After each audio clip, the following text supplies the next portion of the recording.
There everybody. In this next video in quadratic trinomials, we're going to tackle now the hard case.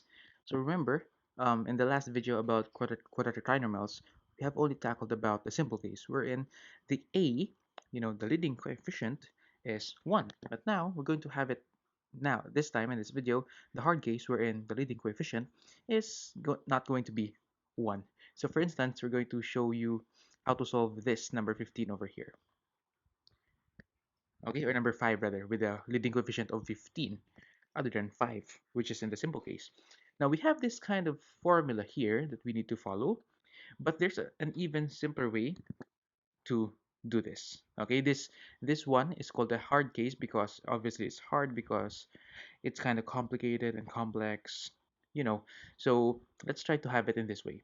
Okay, so I call this, or my source called this the box method. Okay, there's a lot of math teachers who use this box method, and then I'm going to also show you how to use this box method in solving quadratic trinomials where the leading coefficient is not equal to 1. So what are we going to do? First off, we're going to get the values. Okay, we're going to mark that we'll call this A, we will call this B, we will call this C. Or generally, we will call them as ax squared plus bx plus c, where, okay, where for all A, B, and C to be in the real numbers. Okay, that is they are they are numbers. Okay, they're not variables compared to the x's. The x's are purely variables. Okay, now what are we going to do here? We're going to call this now a as equal to 15. Our a is equal to 15.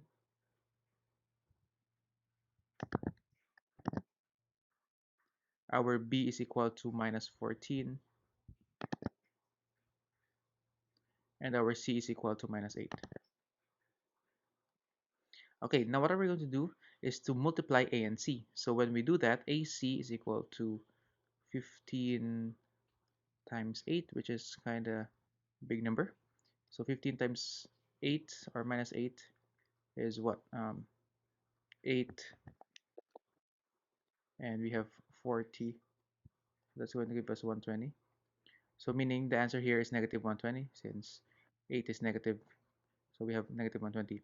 Now the next thing that we're going to do is we're going to find factors for 120 that in such a way if we're going to add those factors or combine them, it will result to negative 14. So we need to find the correct factors for negative 120. Again, if we're going to add them, it will give us negative 14. So what would those factors be? So let's try to think of 120 to be equal, like, say, let's write it here. 120 can be, where are the factors of 120? So take note, 120 is negative, so meaning it's either it's composed of different signs, okay, for it to be negative from our loss in multiplying integers. And then our b is negative, signifying that the bigger number, the bigger absolute value, or the number with a bigger absolute value is the one which is negative. So either way, we're just going to put negative sign at the end of it, and then this signifies that we are doing the subtraction other than the addition. So let's try for 60 and 2. So obviously, if we're going to minus 60 by 2, that's not going to give us 14. What else? 30, 30, and 4. So if we're going to do that, well, this is not going to give us 14, but if we're going to subtract, it's going to give us negative 26. Also, we can actually transfer the 0 to the 4, so that will give us 40 times 3. Right, we can try that, but it's not going to give us obviously still 14. How about let's do it here? So we have 20 minus 6. Okay, I think we got our jackpot, and these are the two integers that we're looking for, 20 and 6. So we can say that negative 120 is equal to, again, b is negative, so meaning we want the negative sign to be on the bigger value number, which is 20. So we say that negative 20 plus 6 is equal to negative 14. And this is correct. This is correct. Now, the next step that we're going to do, I hope I can fit it here. Yeah, let's do it here. Now, we're going to put it in a box. Imagine a box here, and then we're going to put, say, 4 partitions in that box. And then what we're going to do then is we're going to put this ax squared term in here, 15x squared. And then we're going to put the last term, that is minus 8, in here. And then we're going to put the middle terms in these two boxes here, the numbers that we found over here, the addends. And then we're going to put the x, okay, as a variable there because the middle term has a variable. Okay, so what we're going to do is I'm going to write negative 20x, negative 20x, and here we're going to put 6x. Whether where you put the 6 and the 20 doesn't matter, it's going to still give us the same answer. So what are we going to do? We are going to factor out, okay, numbers, okay, the most greatest common factor of this line. Okay, we're going to get it and put it here. Also for this row, we're going to put it there. For this column, we're going to put it here. And for this column, we're also going to put it here. Okay, so let's start. Let's start with this part here. What's the answer? Or what's the most common, greatest common factor that we can get from these two? So if we're going to think about that, they are both divisible by x, so there should be an x here. And they are both divisible by 3. Okay, that's one answer. Secondly, how about down here below? What's the common values there? So we can see that they're both negative, so we're going to put negative here. And then one has an x, one doesn't have, so we cannot put the x, but they're both divisible by 4. And that's the biggest number that we can get. How about here? Okay, so one is negative, one is not, so we cannot get the negative sign. We cannot write it. They are both divisible by 3, so let's put 3 there. Or rather, they're both divisible by 5, sorry. 5 rather than 3. And then they both have x's, and we're just going to put 5x. And lastly, over here, pretty much they're only divisible, both of them are divisible by 2. That's their greatest common factor. Okay, and then what are we going to do? We're going to do something like this. This is one binomial. This is another binomial. Okay, so what happens here? So this has become the answer. 3x minus 4, we copy the minus from the 4 because it's minus, times 5x plus, since 2 is positive, plus 2. And this is our answer for number 1. Okay, so that's our process on how to do the quadratic trinomials when a is not equal to 1. So you may think that it's kind of complex at first, but you need you will need to study this and get a hang of it, as more examples will be presented after this. Okay, so speaking of more examples, let's do number 2. I hope that it will fit. So we will call this our a as 2, our b as equal to 1, and our c as equal to minus 3.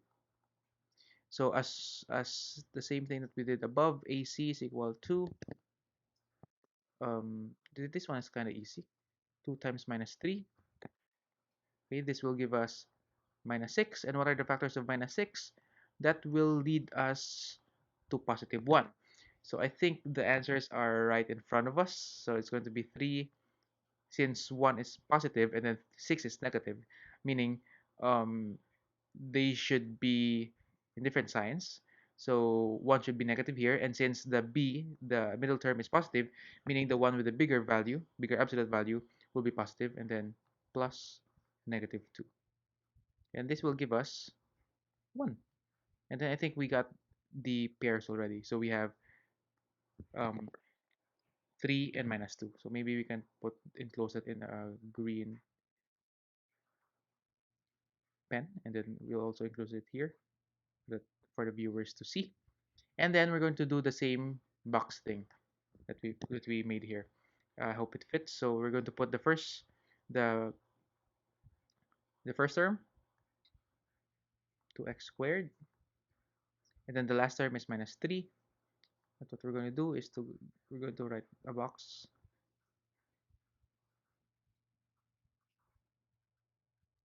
And then put something here so that to know that the answers will be there. So we're going to put 3, put the x, don't forget about that.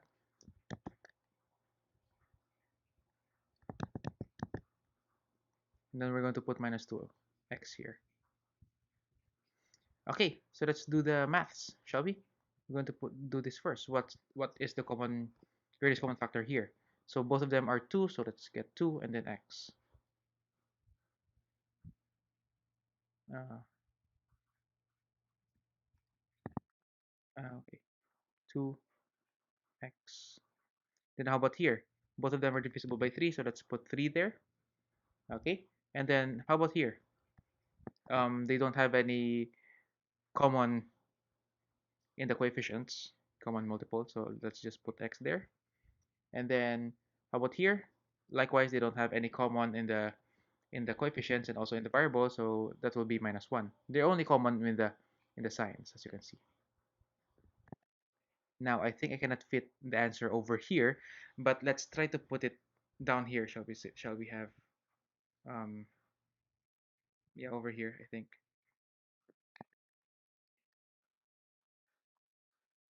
Let's put a line first to separate numbers 1 and 2. Sorry for the, it's a bit kind of a mess. I'm going to improve this in the next number. Oops, sorry.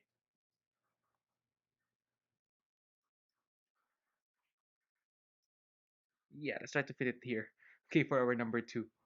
Okay, so what will that be? Or number 6, in that matter. We are done with 1 to 4 in our previous videos in quadratic trinomial. So what we have is 2x plus 3 times the quantity of x minus 1. Okay, this is our answer for number 2. Okay, this is our answer for number 2. Okay, so that's how you basically solve for quadratic trinomials. Let's have more examples after this. I hope you can see the picture of what we are doing here. Okay, number 1 is kind of mess because it's kind of challenging and it's the first number, so I need to illustrate everything. So let's proceed to number 7 now, the third number here. Okay, okay, this is A, B, C. A is equal to 3, B is equal to 2, C is equal to minus 5. So what is A times C? Right, A times C is 3 times negative 5. That's going to give us negative 15. So what factors of negative 15 will give us positive 2?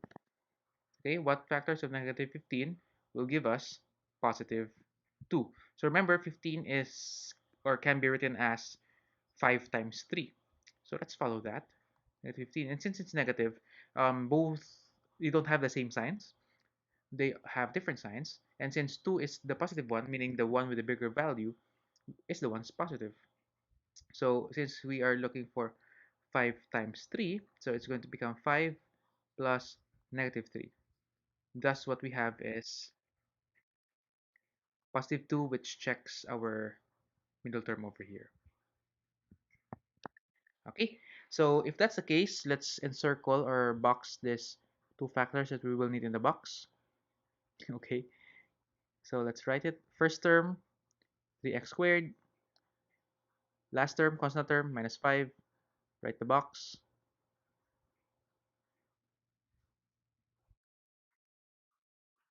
Okay, and then we're going to put the 5 as 5x and the minus 3 as minus 3x.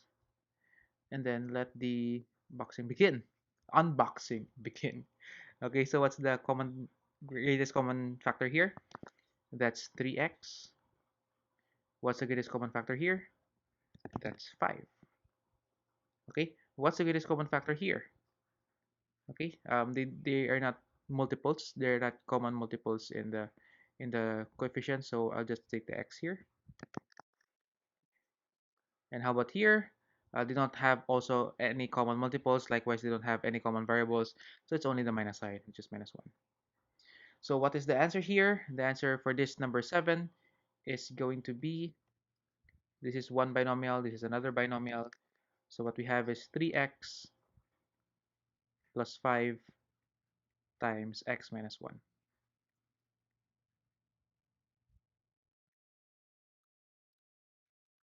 Okay, how about for number 8? Let's do the same process for number 8. This is a, which is equal to 2. This is b, which is equal to 17. This is c, which is equal to 30. And then we say AC is equal to 2 times 30, which is equal to 60, we know. And then notice that 60 is positive, so both factors must be both positive or both negative. Since the answer in the middle term is positive, so it can be said that they're both positive.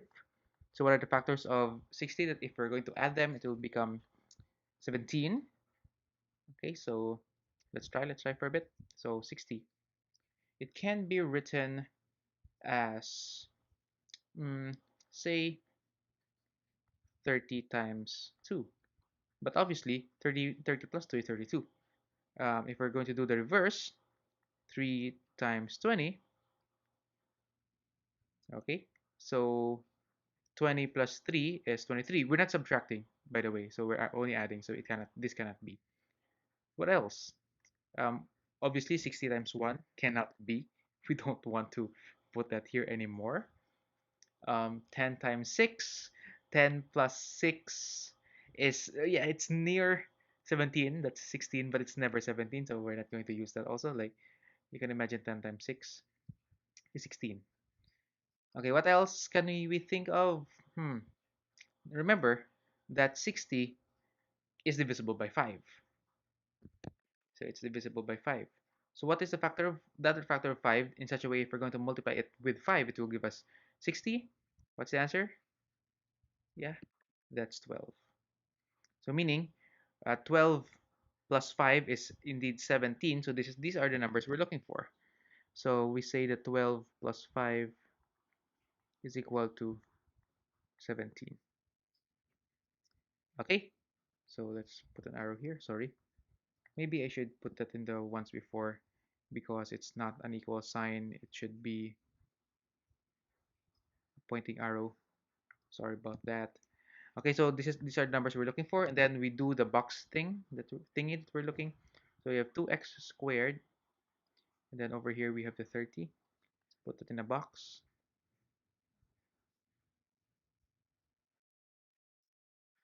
Okay, so what we are putting on the other diagonals are the 12 and 5. Put the x with them. So we have 12x and then 5x. So what's common in this part? There's none for the coefficients, but we have a common x. Okay, what's common in this part? So both of them are divisible. They're not divisible by 6. They are divisible by 2, by the way. But there's a bigger number which they are divisible to. That's 6. This is divisible by 6. This is likewise divisible by 6. How about this part? So you can see that they're divisible by 2 and they both have x's. So let's put 2x there. And here, oh, sorry. Here, they're both divisible by 5. So we say that the GCF is 5. And then let's put that in this manner. This is one binomial. Oh, sorry. This is one binomial. This is another binomial. So what we have is x plus 6 times 2x plus 5. And that is our answer.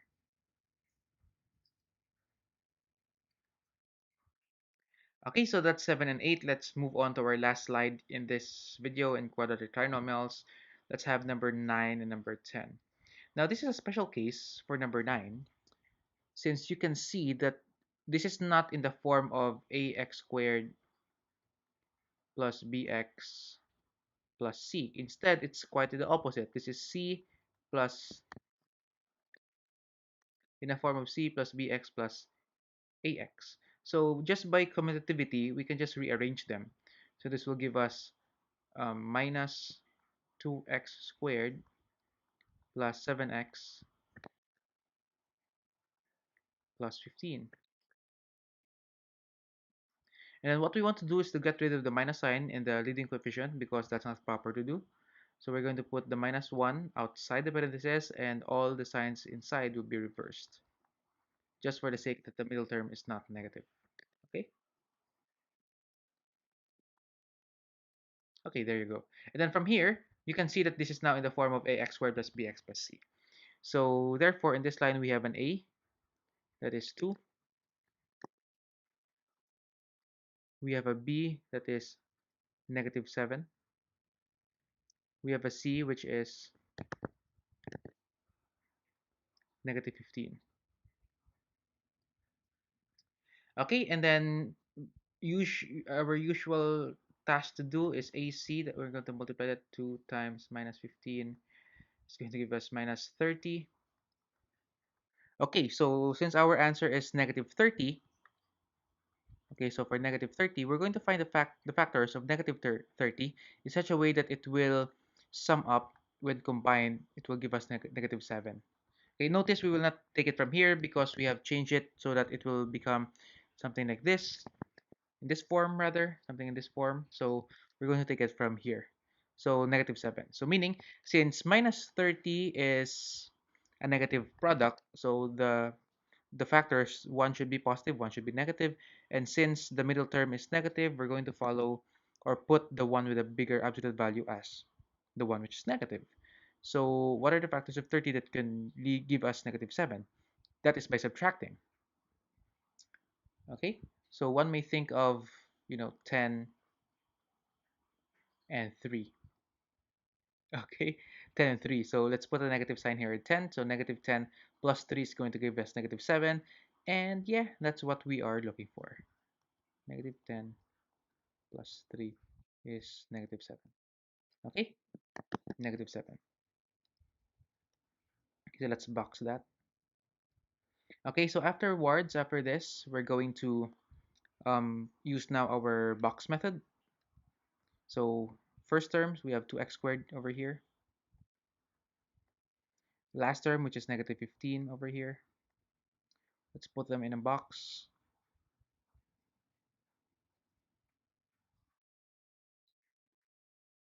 Okay, and then what we have is negative 10x and positive 3x. And then let's try to do this now. If we're going to get the greatest common factor here, this will give us only x, since the coefficients are far too different from each other. How about here? What's the greatest common factor here? So we have negative 5. Okay, this is divisible by negative 5. This is divisible by negative 5. Here, what we have is 2x. Since they're both divisible by 2 and there's only one negative sign, so we cannot get the negative sign. And here, this is 3. Okay, so again, we're going to write this as a linear form. This is one factor, this is one factor. So this will give us x minus 5, or let's put some space here. X minus 5 times 2x plus 3. And before we forget, before don't forget about this negative sign over here. So since we are solving this quadratic trinomial here, so we are actually taking for granted, ouch, okay, this negative sign over here, over here. So meaning, when we have the last answer, we should put it back in our final answer and put it here, right there. So therefore, we put a negative sign outside. And that will be our answer for number 9. Okay, and then for the last number, okay, at last, let's have it number 10. And number 10, it's good to see that it's back to this form. So let's write our a value is 6, our b value is 11, Our C value is minus 10. So what is AC? A is 6, C is negative 10. So what we can do is we have negative 60. So what are the factors of negative 60? That it will eventually give us positive 11. Okay, think. What are those? Okay, what are those? So in the end, you can say that we have two factors, and since negative 60 is negative, so the factors should have different signs. And then the bigger absolute value must be positive because the middle term is positive. So the answer here actually is 15 plus negative 4, since 15 times 4 is 60, and 15 plus negative 4 is equal to 11, and these are the numbers that we are looking for, actually. Okay, so it's time to put them in a box. So we have 6x squared, and we have for the last term, we have minus 10. Put them in a box. Okay, so we have 15x for the first term, and we have minus 4x for this term here, for this box. And then identification of the greatest common factor here, that is 2x. Here, this should be 5 here. 5. Here, this should be 3x. Here, since they're both negative, we're going to copy the negative sign, and then that's 2. And then again, this is a factor. This is also a factor. So what we have as an answer is 2x plus 5 times the quantity of 3x minus 2. And this is our answer for number 10. Okay, so that is the video for our quadratic trinomials. Just a recap of our previous items. You can pause it and see our answers, how we do it for one more time. This is number 7 and number 8. And this is number 9 and number 10. Okay, and that's the end of our video in quadratic trinomials. I hope you have learned something from that. And yeah, this is quite a long video. And thank you so much for watching. Don't forget to like and subscribe. We see you in the future videos.